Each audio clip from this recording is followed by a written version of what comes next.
Yes, if you if you have a microphone problem, just unmute and shout at me, because I was looking at the camera, talking away to everybody, and I was still on mute. So you can hear me now, right? Yes. Okay.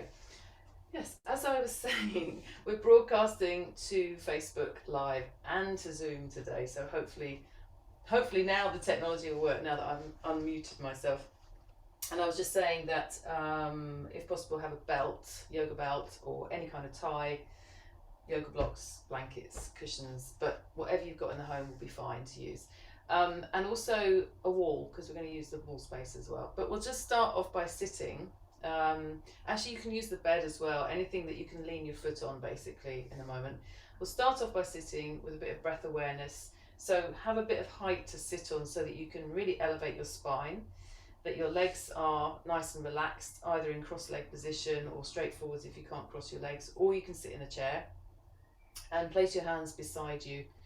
Press your hands down and roll your shoulders back and feel that you start to elevate both the front and the back body, shoulder blades down and forwards, and then just let your hands rest on your thighs. If it's more comfortable to have the palms down on the floor or support, then do that.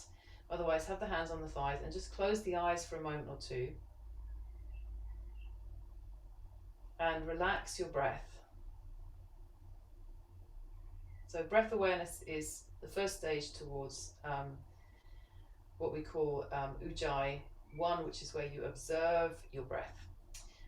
It's the gateway to some other breath exercises, pranayama, but also to meditation, and simply also just to quietening the mind and finding a tool to help you relax that chatter in the brain.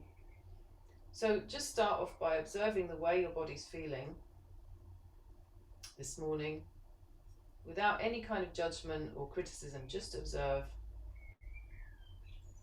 the way you physically feel, and then also look at maybe the way you're feeling emotionally today, or how busy the head is. And then behind all of that, just notice that regular, quiet rhythm of the breath. Soft, smooth inhalation, soft, smooth exhalation.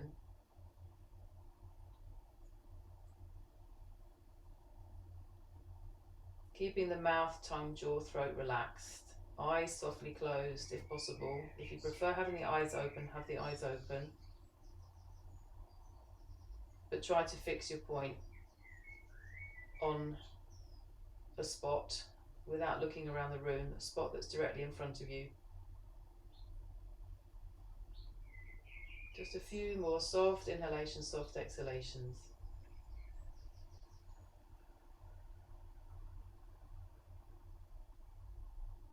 And then you can either join with me or just stay watching your breath. And I'm going to chant 3 Om sounds, which we traditionally do at the beginning of class, really to draw our attention even deeper inwards. So if you want to join with me, that's fine. Otherwise, just sit and listen. So we take a deep breath in.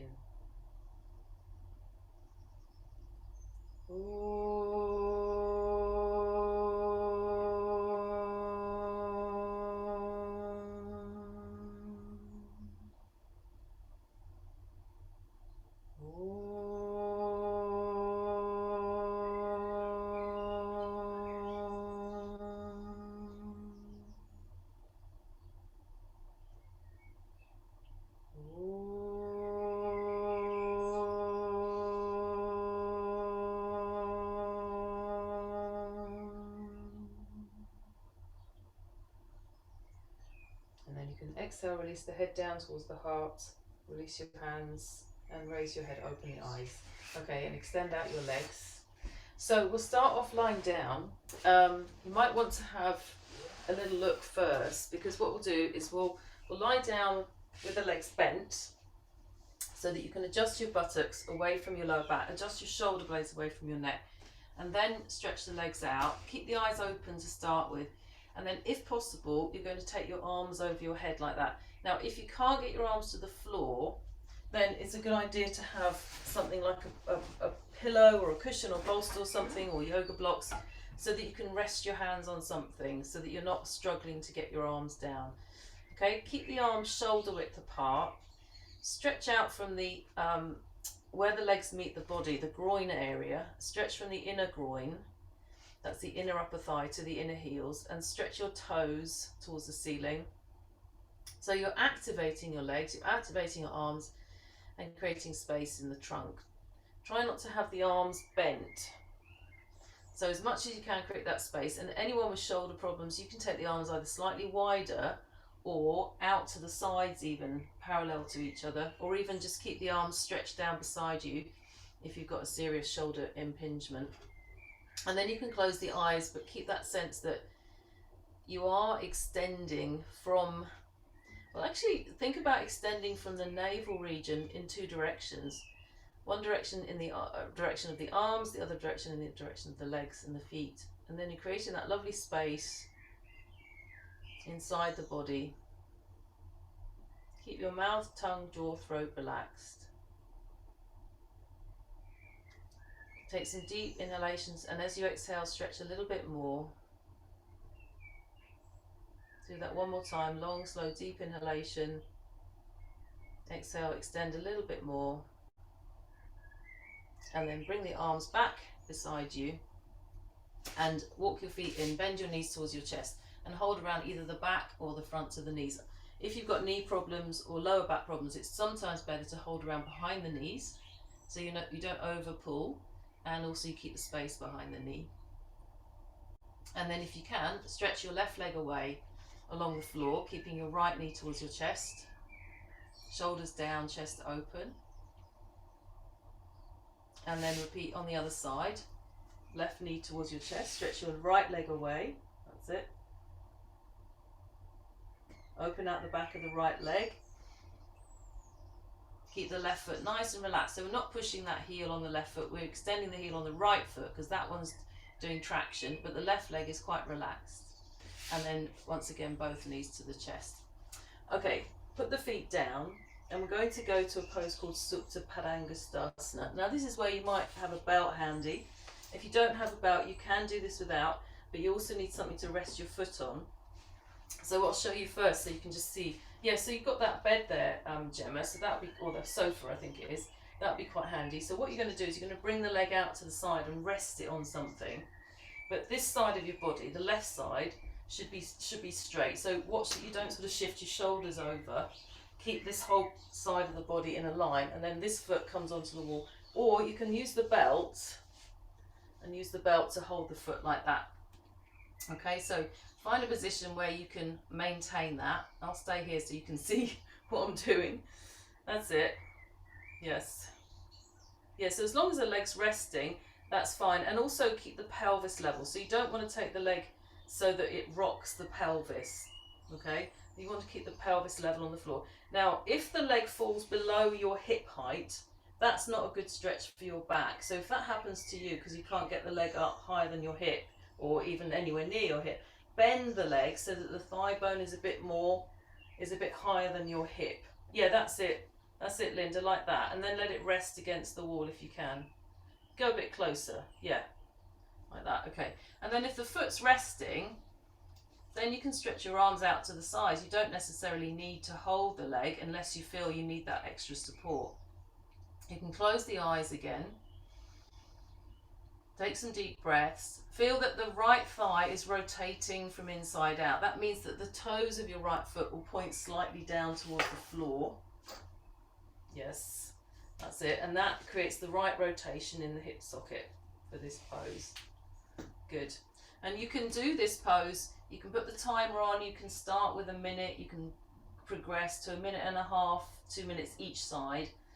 3 minutes is quite a long hold if you're not used to it because it's quite opening in the pelvis, but you can certainly stay in this pose for a little while. Okay, but we'll come up now and change sides so that we can move on to the other side and the other poses. I've got to turn round because this room's quite small. So again, line yourself up with the edge of your mat, and that way if you do happen to sort of shift around a bit out of alignment, you can check that quite easily, and then either use the belt or just take your hand into the back of the knee, bring your left leg out to the side. Doesn't have to go super low, it's really just to get this stretch between the inner thighs, and then your right arm can come out to the side toes pointing down towards the floor. Rotate that left thigh from inside out and feel as if the pelvis is nice and stable, it's not rocking from side to side. If that's the case, you need a bit more height for your foot. You need to be closer to the wall. Deep inhalations, deep exhalations, especially when you've got an area of tightness. When you take that exhalation, try and relax the muscles there and keep a long extension of that right leg into the heel. All right, and then bring that left leg up, hug your knees to your chest once again, and then put the feet down, and we'll just roll to the side to come up from the side. So roll to your side and come up from the side. Okay, just shut this door so that not too much light coming in. All right, so we're going to sit for a moment in a pose called Baddha Konasana. Baddha Konasana. So this one, you might need to sit on a cushion. You might be very comfortable in this on the floor. I definitely need a cushion for this one. We bring the soles of the feet together and the knees out to the side. So a lot of people have problems, not problems, but they have a challenge, let's say, with getting the knees lower than the hips. Don't worry too much about that. Just feel that you've got some control. You've got this extension from inner groin to inner knee. The spine is lifting up. Okay, so you can hold on to your ankles, and the other thing you can do if you can't reach your ankles is put a belt around your feet and hold on to the belt, and that helps you to lift up more. That's it. And then press the edges of your feet together, little toe edge of your foot together. And it's just a waiting game really for this one. We can wait for years for the thighs to go down. But any amount of pushing the heels together, little toe edge of the foot together, you'll feel that ligament here. I think there's the pectineus in there somewhere, and that's quite a tough ligament. That will start to open out gradually. And the other thing you've got to think about as well is the sacrum bone. That's the base of your spine. That has to move forwards. So in other words, if I show from the side, just so you can see, if I don't take any support under my pelvis, I'm like this, and that's because my sacrum is dropping out. So I have to cultivate that action of moving the sacrum bone in, and that's helped by having a bit of lift under the hips. Okay, so come out, stretch your legs forwards, and sit up nice and tall. Okay, and then the other one we're going to do, just because we did this right at the beginning, we're going to take this cross leg pose again, but change the cross of the leg. So put the other leg in front first, so it feels a bit, yes, it feels a bit unfamiliar if you're not used to changing the cross of the legs. And again, use the support if you need it. If you're quite comfortable on the floor in this, just be on the floor for now. Try and get the feet underneath the knees, or if you have trouble with your knees or your hips, take the knees wider. Take the knees wider so that the ankles are coming closer together, okay? And then we're going to take the arms forwards, interlock the fingers, turn your palms away and stretch your arms up, and lift up as high as you can through the ribs, abdomen, back body. Keep the eyes soft but open. Mouth soft, tongue soft. Feel the belly lifting with the stretch of the arms. And then bring the arms down. And some of you, I think, will remember the change of the cross of the fingers. So you move your fingers over one so that the other first finger's on top. Won't feel that familiar to start with, but over the years it becomes more and more. And then repeat that extension of the arms up. And feel both the bottom of the spine, the sacrum, and the top of the spine, the thoracic, moving forwards and lifting the whole of the front body up. Okay, and then bring the arms down and release. So I just wanted to practice those two seated poses because we're going to lie down in them now. So we had Baddha Konasana, this one. So we're going to lie down in that one. If you've got some cushions that you can make a pad like this is about as long as your trunk and your head, okay? Then take that. You can also use yoga blocks, and you might need a blanket for your head as well. And then you can sit in front of that lift in Baddha Konasana, in the pose we just did with the soles of the feet together. When you lie back, just move your buttocks towards your heels and roll back using your hands so the back stays soft. And if you feel like the lift is kind of pushing your back up, just move slightly further forwards and then release the head and neck down. I will recommend to you that if you've got very tight hips, that you use something under the thighs as well, whether it's cushions, pillows, sofa cushions, whatever you've got, because then you'll really relax the legs. And then up to you whether you take the arms over or not. You can extend the arms and then fold the elbows, or just keep the arms by your sides. And then close your eyes, relax your jaw, relax your tongue, relax your throat, relax your tummy. And those that are joining live, if there's any discomfort, then do let me know, because this should be a very comfortable pose. So make sure that, as I say, the thing that you're lying on isn't jabbing you in the back. That's often a problem. So you just have to move a little bit further off it, especially if it's one of those very, very thick bolsters. The ones that are made out of buckwheat are often very uncomfortable. You have to modify them. So you might need to sit on something to make the height of the bolster a bit lower. But also you might have to move a little bit further off the bolster and have some support under your head. So Linda, have you got support for your head there? Put a blanket for your head as well. Yeah, perfect. Yeah, and when you lie back, sit up first so that you lift your spine. Yes, like that. Then put the soles of the feet together, and then use your hands beside you and lengthen your spine. Put your hands beside you as you lie back, so that you kind of, you don't use your tummy muscles, you just soften the muscles there. That's it. And then stretch the arms over. Does that feel better? Yeah, okay. And then you can just let the arms either go over your head, or if that doesn't feel right, just let the arms relax by your sides and focus on, again, that breath awareness. So every time you breathe in, you can feel the new energy of the breath coming in. And when you breathe out, relax, soften, release, let go, surrender. Make sure the back of the neck is long. Face is slightly tilted towards the chest.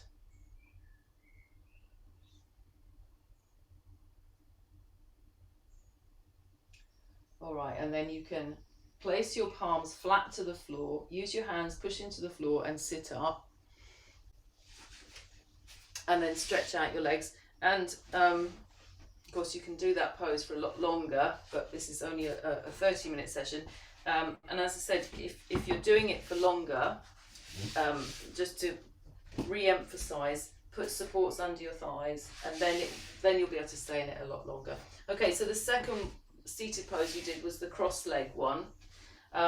So in this one we've got to change the cross of the legs halfway through, so I'll let you know when, but you're going to cross your legs, whichever one comes in first. And again, use your hands when you lie down and move your buttocks towards your heels. That will lengthen your lower back and create enough space for you to lie back. And then again, either arms out to the sides or arms over the head.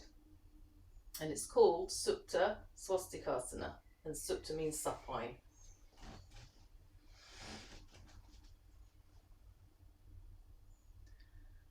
Yes. So also with this one, sometimes if there's a hip problem, you need to support the thighs. So you can modify this with cushions placed between the thighs and the feet to support the outer thigh as you go down. And depending which arm position you've got, just relax as much as you can across the chest and feel the breath moving in the chest. So feel how when you breathe in, there's a sort of pressure into the back of the chest, into the bolster that you're lying on. When you breathe out, there's almost a feeling of spreading into the floor. And you might even notice changes of pressure in the facial muscles as well when you breathe in and out. If you've got your legs, if you've got your arms over your head, just bring them back beside your hips while you change the cross of the legs. So when you change the cross of the legs, don't have your arms over your head. That way you'll keep the back soft. Change the cross of the legs and then re-extend the arms to keep that lovely space in the abdomen. And then refold the elbows if you've got the elbows folded, or just keep the arms by your sides. So any feeling of tightness in the throat or the neck, just bring the arms by your sides. Allow your legs to be heavy, releasing down towards the feet. Eyes softly closed if possible, otherwise just keep them softly open if you don't like having the eyes closed.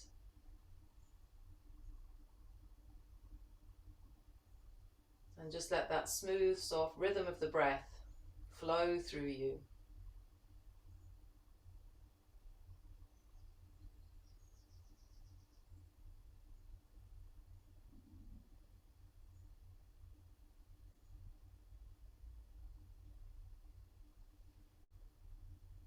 And then after your next exhalation, place your palms beside you, push your hands into the floor to help you come up, and then stretch out your legs and just sit for a moment with your legs extended and open out the backs of the knees. That's good. Okay. So, yes, right, this is what we're going to do next. So we're going to take whatever you've got there, a couple of blocks or a bolster. We're going to use this to create a supported bridge. All right, it doesn't need to be a very high lift. In fact, for beginners, you can start with quite a low lift. Just 2 foam blocks is fine. If you're more advanced, you probably know already what you need. And we're going to place the bolster or the blocks across the mat. And then if you've got any other supports like cushions or another couple of blocks, you can put them at the end of your mat like this. I'll show you first, if you don't mind, so that you can see exactly how we set this up, because it's quite important to get this right. You sit on your lift and it's under my sacrum, the base of my spine. Then I get my shoulders down to the floor and I have to really tuck the shoulders under so the chest is nice and high. And then I can stretch my legs out with just my heel bones on those blocks or on those pillows if you've got pillows. Okay, so it's a supported bridge pose. All right, so let's see. Now, some people struggle with this in the beginning because they don't get the lift in the chest, so you really have to work on tucking the shoulders under. Make sure your sacrum's supported and not your lumbar. And then lie down with your legs bent first until you've got your shoulders on the floor. So shoulders on the floor, buttocks on your lift. Linda, let me have a look. Can you bring your camera down a little bit so I can see what you've got on the floor there? Because I can see you're struggling a little bit. That's it, yeah, okay. So if you sit on that bolster for me and let me see how you're getting on. Yeah, and then keep your legs well bent, feet flat on the floor. Yes, and just sit up on the bolster. Sit up on it, yeah, and then lie back, put your shoulders on the floor. But keep your legs well bent, feet flat on the floor first, yes. Okay, so lift your hips up and pull the bolster so it's more under your sacrum, So not under the buttocks so much, yeah. That's it, yes, like that. And now really tuck your shoulders under. And now have a go at stretching the legs out straight. See how that feels. Just keep the buttocks on the lift. Relax, yes, and stretch your legs out straight. Yeah, it's all supported. You don't have to actually do much except lie over your bolster, that's it. But really tuck the shoulders under and turn the arms out so the palms face the ceiling, both of you, and those of you at home as well. That's it. Press your shoulders down, lift your chest up, extend into your heels. Okay. Now, if that feels okay, then just stay there for another couple of minutes or a minute. If that feels tight in the back, just give it a few seconds and really work on tucking the shoulders under, stretching the heels away on the legs. Stretching the heels away, and that might help to release any tightness because it does address the tightness surrounding our sacrum. If it doesn't go away within, say, a minute, then just bend the legs and put the feet flat on the floor. And sometimes, funnily enough, it's easier when there's a higher lift under the back Other times it's just some alignment thing in the sacrum that needs to be looked at. So there's lots and lots of different ways to do this pose to make it work for you. It's an incredibly beneficial pose. Very good for things like lung problems, asthma, recovering from COVID, of course, recovering from colds and flu. And it's very restful as well. Okay, so we're going to come out of there by bending the knees and putting the feet flat on the floor. Now lift your hips up and move the bolster away from the buttocks towards the legs, and just let the back settle on the floor. Just let the bottom settle on the floor, that's it, and just let the back release and soften. Okay. And then we're going to finish with this one where we lie with the legs up the wall. So this is always fun to get into. Can be challenging. Now, I can see there, Gemma, you've got the sofa there. And do you know what? If you can sit on the sofa and drop your shoulders down to the floor, that would be a really good way to do this pose. Yeah, I know. That's not what we use sofas for. It's what I don't even sit on my sofa properly. I just use it as that lift. Do you know what I mean? So if you sit, try this. If you sit on your sofa facing the back of the sofa, because it's quite a low one, isn't it? Yeah. That's it. Okay. And then just go back and put your shoulders on the floor. Yeah. Okay. Keep your legs bent. Like that. There we go. Look at that. Brilliant. All right. Now, if that feels all right, you can either have your legs straight over the back of the sofa, or legs crossed, or feet together, like that. And just keep tucking your shoulders under. And if you can hold underneath the sofa with your hands, can you do that? Can you hold underneath and sort of pull yourself in a bit so that your shoulders are more tucked? Brilliant. If that feels all right, stay in it for a minute and then slide down onto the floor. All right. Now, for the rest of us, we've got a bolster lift, and you put it near the wall, but not right up against the wall. You need a little bit of a spacer. Where's my brick? So about that much depth away from the wall. Okay. And then to get into it, you have to lie on your side on the bolster. Get your shoulders down like that. So it's like you kind of just collapsed on the floor. And then you roll your bottom and your legs up the wall like that. Okay, so it's not easy in the beginning to get into this, but just lie with your legs up the wall and then put something underneath your buttocks. So lie on your side there, Linda. Lie on your side on the bolster, not on your back. Lie on your side. So get onto it with your hip on the side, on the end of it. On the other end. Teaching this on Zoom is a real challenge, I can tell you, but doing it's even harder. Go to the other end of your bolster, and but stay facing towards your chair, but walk to the other end on your bottom. Yes, that's it, you got it. Now lie on your side and get your shoulders down to the floor, and then swing your legs up. Shoulders down, then swing your legs up. That's it, and now walk your shoulders towards the chair so that your bottom comes to the wall. Legs on the wall. That's it. Walk your chest away.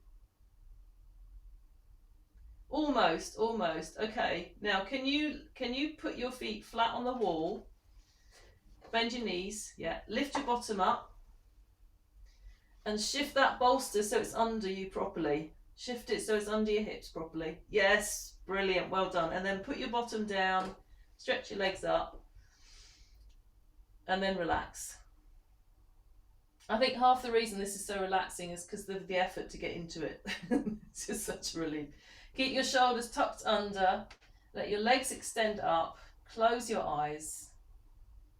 Let go. Let go of all that effort of getting into the pose. And now feel the relaxation coming back, settling in. Abdomen nice and soft. This pose is called Viparita Karani, which means the inverted lake. So it's like a waterfall. The legs, the venous blood flow in the legs is getting release. If you've had knee problems, any fluid on the knee, it's very, very good for that kind of thing, or ankle problems. And it's also very restful for the heart and the lungs. One of those poses that they say if you do it for 10 minutes every day, it adds years to your life, and it can really help with your sleep patterns or to recover from lack of sleep. Okay, now to come out, what you need to do is not roll to the side, but push your feet into the wall or push your feet into the back of the sofa and slide down so that your bottom comes to the floor, and then you can just either cross your shins on the bolster or put your soles of your feet together on top of the bolster, but just let the back be flat, and you can just rest your legs on the sofa if you want to, Gemma, or just come out, up to you. Yeah, but get your bottom flat on the floor now, Linda. So push backwards so that you come onto the floor, and just rest your feet on the bolster.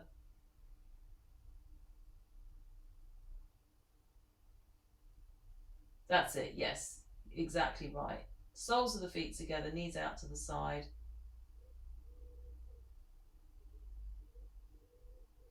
And then when you feel, okay, my back's settled down, I feel I'm back to a sort of normal level, if you like, you can roll to the side and come up, and we'll finish with Shavasana. One of my favourite ways to do Shavasana is with weight on the legs. So if you've got anything heavy, like a couple of heavy books or a sandbag weight, or even just heavy blankets, you could place them on your legs, on your thighs. And remember to always lie down with the legs bent. Adjust your buttocks, adjust your shoulders, have something under the head if you need it, and then release your legs out, release your arms out, and then let go.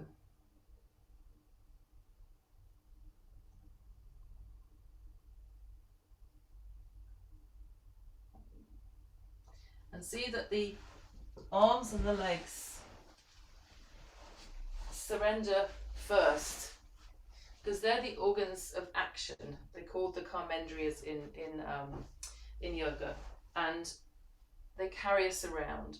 So they're always working, always doing. So if we can let go of the arms and the legs first, and feel the heaviness of the arms and legs releasing into the floor, that sense of surrender, then the trunk will start to release. The muscles across the shoulder girdle, across the pelvic girdle, the muscles in the face, in the throat, in the back of the neck,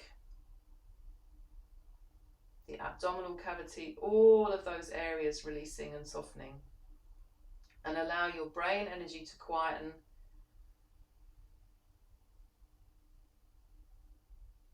And until all you're aware of is the breath moving through the body.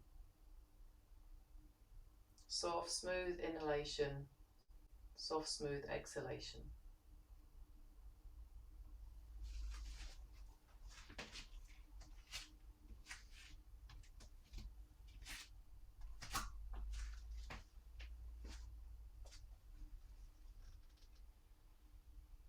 So I'm going to leave you there in your Shavasana to stay for as long as you need to today.